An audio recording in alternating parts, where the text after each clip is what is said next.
If you're exhausted and emotional, you might need someone there to hold your hands. I'd say it's a show with heart. The sense of claustrophobia from the set.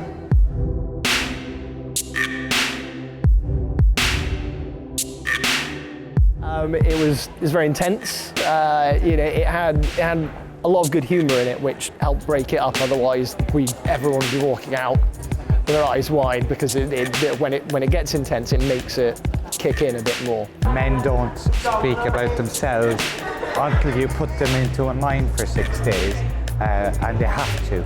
It was a marvellous show. It was worth coming all that way, and I hope to see it again, actually. So I thought the acting was superb, and the story was marvellous. Yeah, it reminds me of loads of things about the mining industry, and it makes it quite recent. But even some of the subjects they're kind of talking about are not dissimilar to events that's gone on in my life, in all fairness. So it's very, very good. I enjoyed it very much. Oh, it's an amazing set. Yeah, it's really, I didn't know how they would do it to be, underground in a mine, but yeah. And I thoroughly recommend anybody go and see it. Yeah. Really fabulous story, amazing acting, and brilliant set, and loved every minute. Yeah.